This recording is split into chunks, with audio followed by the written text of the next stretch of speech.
Hi, everybody. It's Steve Smith calling. I'm the editor of PHC News Magazine.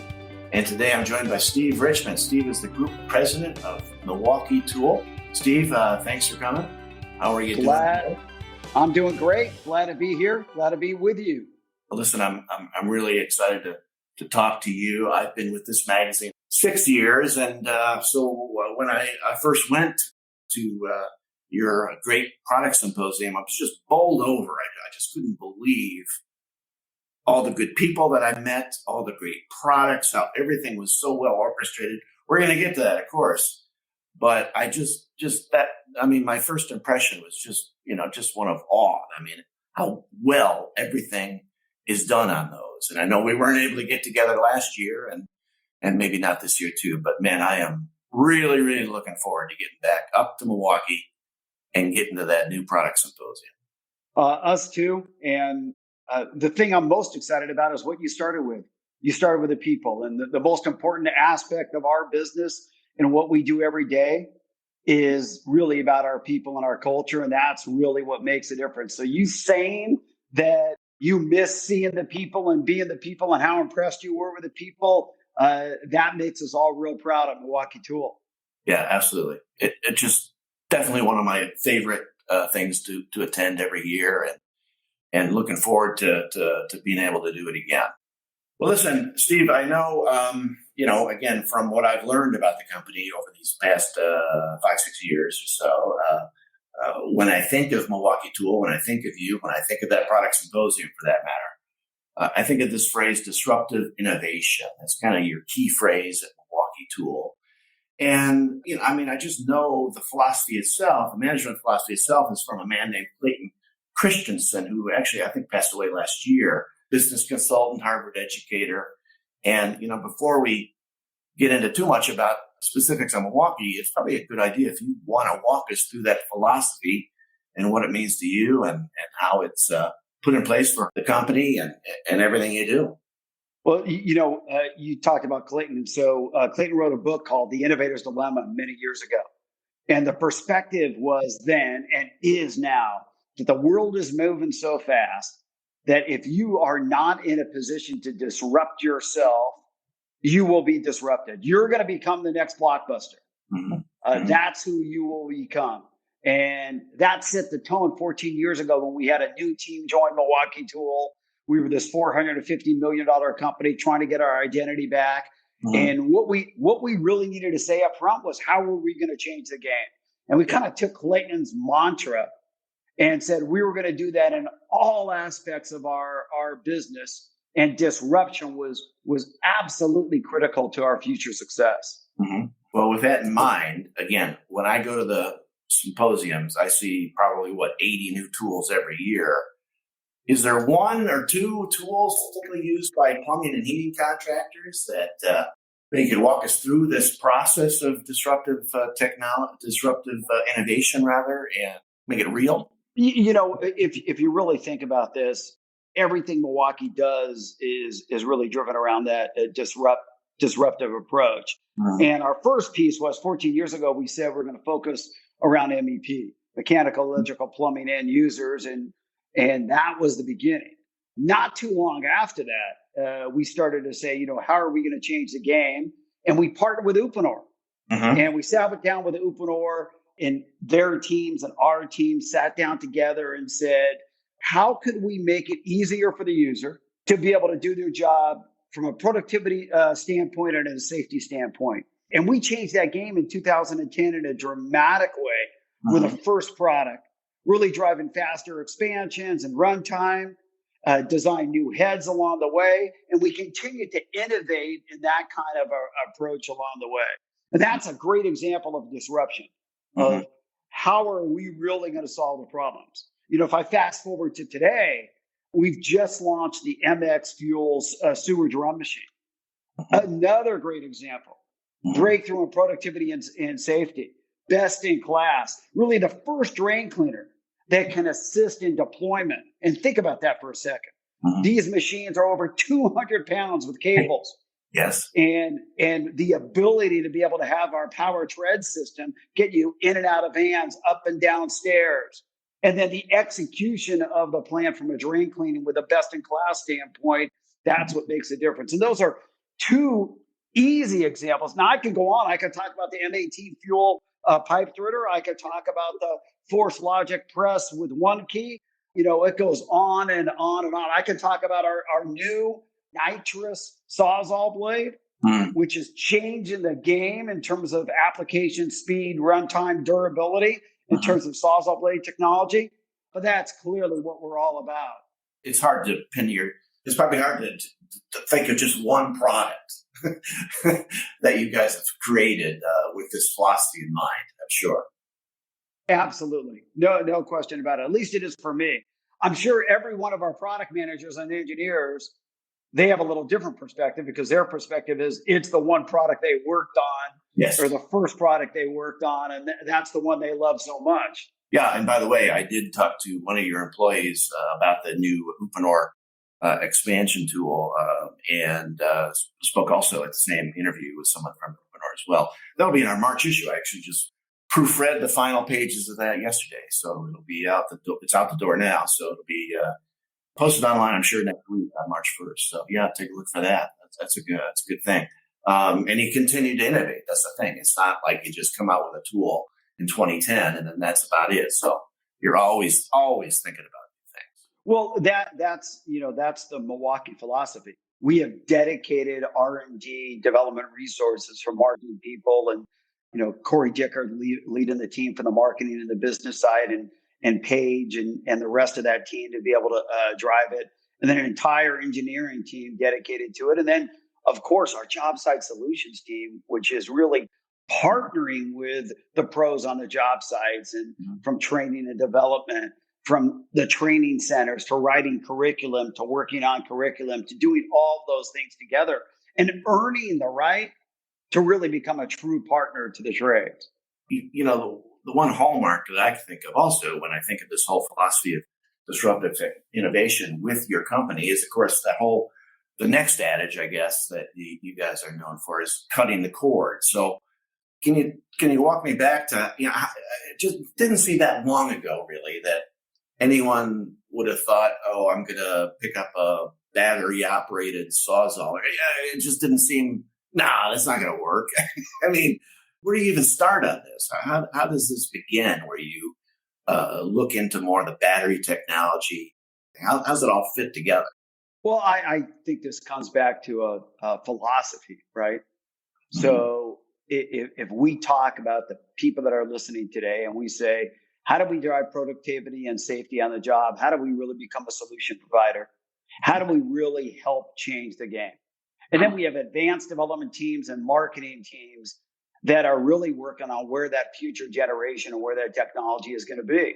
So 14 years ago, we started with the first M12 and the first M18 product that we introduced in 9 months, revolutionized the industry with lithium technology. And then those teams went forward and said, okay, how are we really going to change the game? And they spent time with the most sophisticated electronic component suppliers, the best in battery technology in terms of designing cold weather and hot weather performance, the latest in terms of where we could drive motor technology.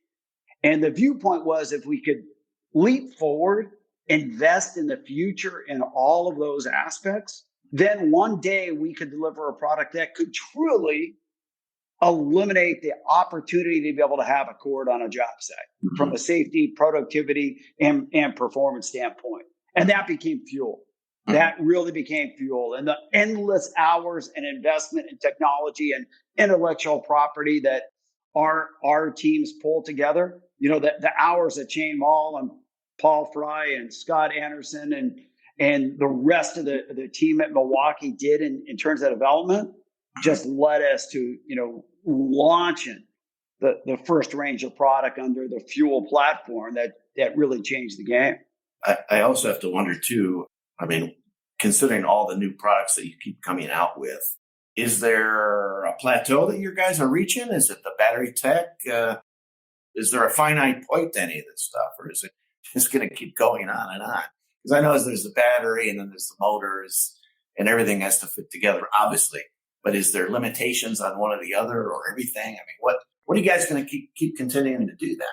Yeah, I think you have to think about it in this manner. When we first launched M12, when we first launched M18, where was that focus going to be, and how were we going to drive the technology to another level? And the teams have done an amazing job across a Milwaukee Tool to be able to do that. But we went from there, and our mantra is, how do we disrupt ourselves?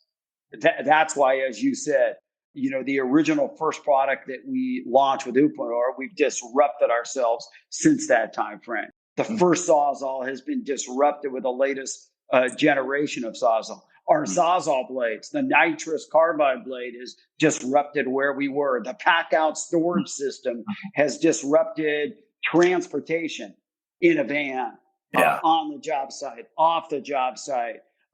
Larger pack-out products that we are launching right now with a deep organizer specifically for the trades. And we have technology groups working on batteries and motors and electronics. I was on calls last week with all of our key team talking to the most advanced electronic manufacturers in the world and suppliers in the world.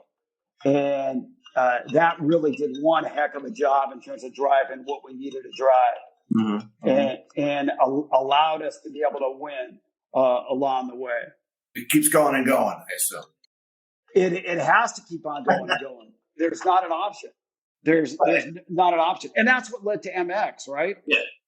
And when I hear you talk about the pack out and then the Sawzall blades, I've heard you speak in other interviews, and some of your colleagues too. We talk about this whole ecosystem. It's not enough just to have the Sawzall. You got to have everything else that goes with it as a contractor going about their day. Well, that's it. That is it. It is our job, and it's earning the right. It's really the earning the right to become a partner, to become a solution provider. And it's everything that we need to do to be able to make that happen. Good. And it's absolutely over the top in terms of what we need to accomplish and what we need to do in a significant way. What does that mean? That means we really have to have everything from our job site solution team in the training facilities. It means our product marketing team understanding what is happening today, and our technology teams understanding where the changes will occur in the future. And as we keep on doing that, we win. And if we do that, we continue to earn the right. Now, MX is a great example.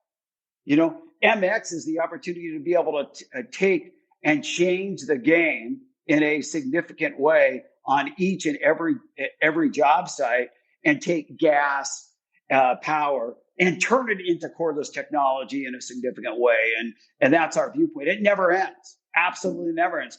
Same reason why we just have hired over 1,000 new engineers to Milwaukee Tool in the past 6 months, is because our continued investment for R&D has to be there. Right. Not just employees, but again, it's been a couple of years since I was up to see you guys, but you continue to add on to your building there in Milwaukee and elsewhere too, for facilities in Wisconsin and wherever. Absolutely. There's no end to our investment. We have plants all around Mississippi, multiple plants in Wisconsin, global R&D center in Wisconsin that we've had multiple buildings, multiple sites that we continue to add on to. And then we're building a brand new hand tool manufacturing facility in West Bend that will be a completely vertically integrated Milwaukee hand tools made in the USA across the board. And those are the kinds of investments we continue to do. Good. Well, just kind of curious because, again, you use this phrase solutions provider to the trades. But honestly, I got to tell you, I've been reporting on this industry since 1990. I left, I think, around 2008 or so to cover the aviation industry, and got back here in 2007.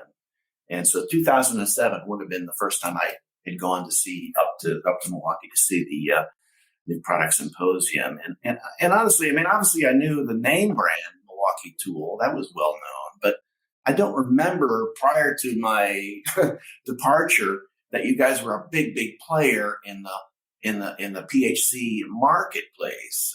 But obviously, you're so well known now. Where do you start building that? How did you start marketing your products and messages to the plumbing and heating contractors? I think you have to go back to where we were 2007 and 2008. We were this small little company that we had to go back to our roots in post-World War II when we really were the solution provider towards MEP overall. And with that, then we started saying, how are we going to earn the right to really start developing the right products? And what we created from that was an entire team dedicated to what we needed to do to be able to win, focused on the trade. And that's from our sales team, our JSS team, brand marketing team, everybody across the board to be able to do it. Mm-hmm. And that led to innovation across the board and investment, engineering investment, inventory and investment in the training and facilities. We're not the kind of company that puts our name on a billboard at Dodger Stadium or Wrigley. Mm-hmm. That's not who we are. We'd rather invest in the training facilities. We would rather invest in the other things that we need to do to be able to win in a significant way. Mm-hmm. Good. Well, listen, I keep going back to this new product symposium that you guys do every year for the media and your wholesale distributor partners too.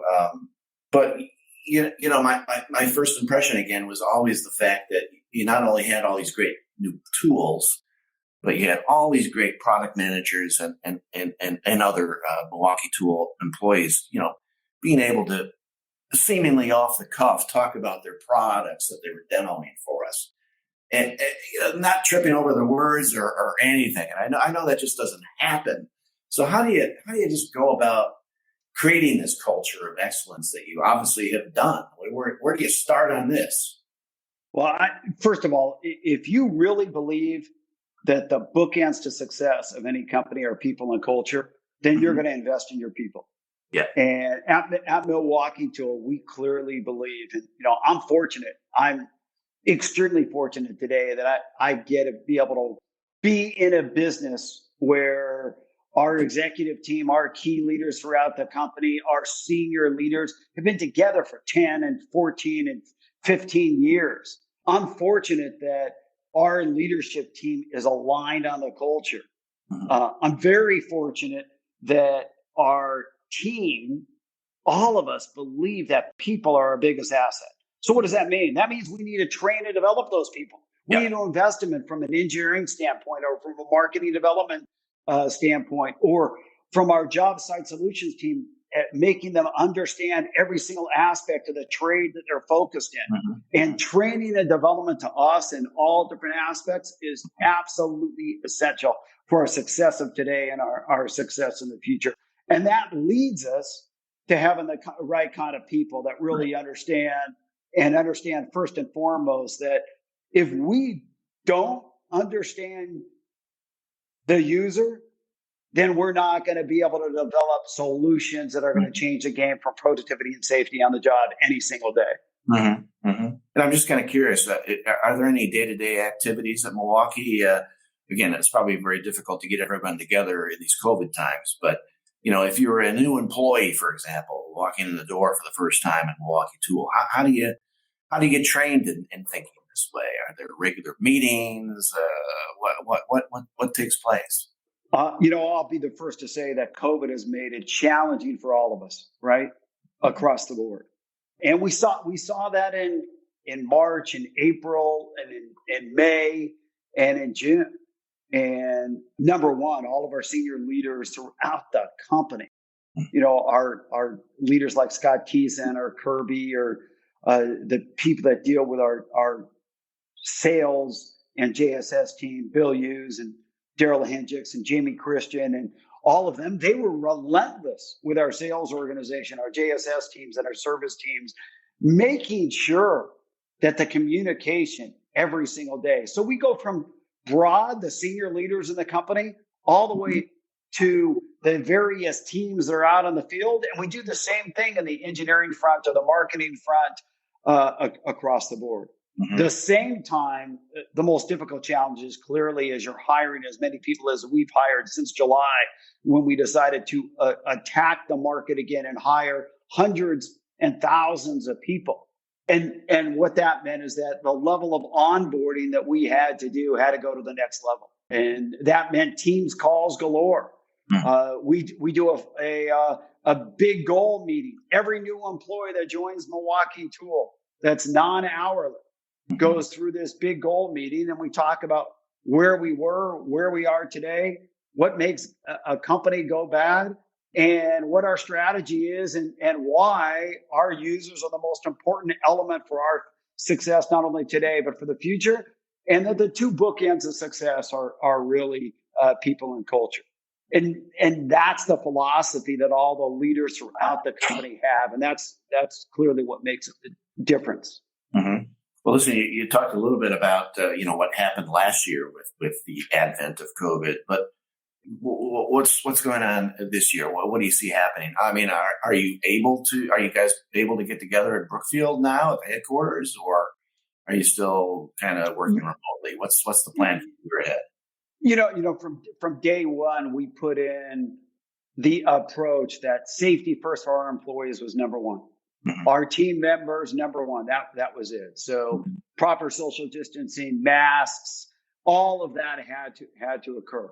Our Brookfield campus is filled with people today. Not as many as they usually are, and our other campuses as well, because of the social distancing that is required. But there's certain aspects of the business, especially new product development, that is there. At the same time, our JSS team and our sales team is engaging on a consistent basis out in the field with the right kind of protocol in place. Yeah. And we're hiring to a level that, quite frankly, we have never hired before as business continues to flourish and we continue to drive innovation and solutions in the marketplace. Good. Well, what do my readers, my PHCP readers, expect to see from you guys this year? Any new tools that you could? You mentioned the expander. We did write about that, of course, and the drain cleaner. But what else is going on? What else might be news this year? Well, there's a lot of products that are new, a lot more coming that we haven't introduced yet that I can't talk about right now. But I'll tell you that there's hundreds of new products that we'll be introducing throughout the rest of this year, and our teams are engaged in them. But no question, the products like the M18 Force Logic press with one key, that kind of product is really going to drive success and really satisfy the user in a significant way, providing the security and tracking for the individual plumber or heating pros, since it's such an expensive investment.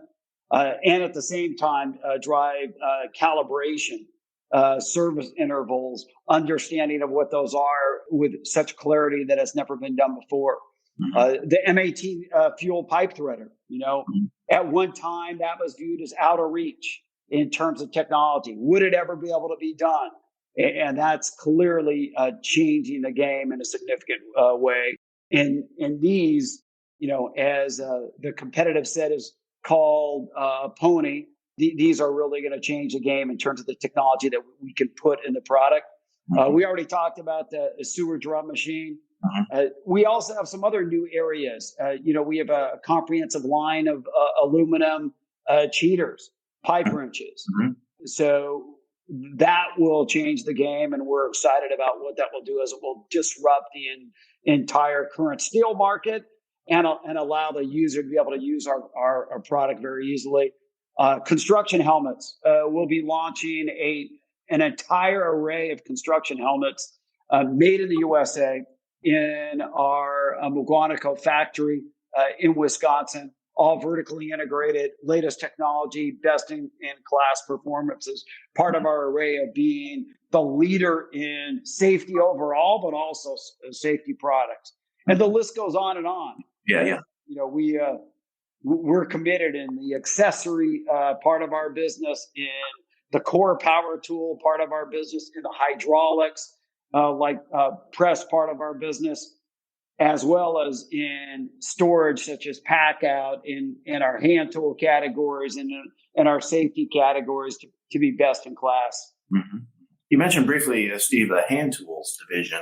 Again, we spend most of our time thinking about cutting the cord and all these great cordless products you have. But then again, you also make screwdrivers and wrenches too. What's going on with the hand tools? Is this the building, I think, is it West Bend? Monopoly or? No, West Bend. We have one facility in Waguanico, which is our facility that does all of our layout products. Okay. And on top of that, we'll also be manufacturing in that facility. Mm-hmm. We will be manufacturing all the hard hats. And then in West Bend, we will have next January, a comprehensive, most vertically integrated facility in the United States, manufacturing all kinds of hand tools. And we believe that we'll continue to expand and invest in that facility as well. Okay. So that's being built as we speak and opened. It sure is. Let's hope the weather helps a little bit, and you know, the sooner the warm weather hits, the more we're able to be on the job. Absolutely. Well, I look forward to taking a tour of that when you open it. Love it. Look forward to inviting you and a lot of the listeners today to come and see it. Absolutely. Well, listen, let's wrap up. One last question. I mean, you're a pretty well-known guy and have had a long career. What are some of the things you can have learned along the way that you can help us with? What's some good life lessons for us? You know, we all have life lessons, no question. You learn from people who do things exceptionally well, and then you also learn from where you have seen problems, and either caused by yourself as a leader or caused by other people. God knows I've seen a lot caused by myself as a leader. So I'd kind of break it down in a couple different areas. Focus, number one. How are you going to make sure you have your teams that have responsibility, accountability, and understand where their focus is? And the toughest thing to do is not to say what you are going to do, but it's to say what you're not going to do. And that focus on those priorities and ensuring you're going to drive those priorities with speed and agility and passion is absolutely essential. So that's clearly one, no question about it. Two, as a leader, really understanding the communication side. You know, one of our big mistakes, we had a not too many years ago in 2017, we had a big issue with a new computer integration, new ERP system. And what we learned in that situation was that everybody in our distribution center understood that we had a problem. And we weren't really talking enough to the people that were doing the work. And that led us to a perspective that was real clear. Make sure you're having the conversation, the dialogue with all of the team members, not just some, skip level meetings, whatever kind of conversation, and letting them tell you what the problems are, what the issues are, and what the concerns are to be able to make sure it's done correctly. And we learned a great deal from that and have continued it since that day. So those are two real significant ones. And the last goes back to the beginning. It's disrupt. If you're not willing to disrupt yourself, if you're not really willing to look at your business and understand what you have to do to change, to look for the next 5 years and the next 10 years down the road, somebody else is going to disrupt you. And how do you make sure that doesn't happen? And for us, that's absolutely imperative. And our philosophy is clear. We have to earn the right. It's not given to you. We have to earn the right to become partners of everybody that's on this podcast with us today. And the day that we stop earning it is the day that everyone will look for other choices and other options and other alternatives. And that viewpoint makes it so that you're never settling and always improving, which is a key aspect of our culture, really surviving around the people and the culture of the business and of the company. Well, good. Always improving. Good lesson right there. 2 words, very important. And definitely something I think about when I think of your company, Steve. Well, listen, let's end it there. I'm a big fan, as you might be able to tell, and I greatly look forward to seeing you and everyone else at Milwaukee Tool again for a new product symposium in the very near future, I hope. Us too. We can't wait to do it. Talk to you soon. Thanks for the time today. Bye-bye. Thank you. Bye now.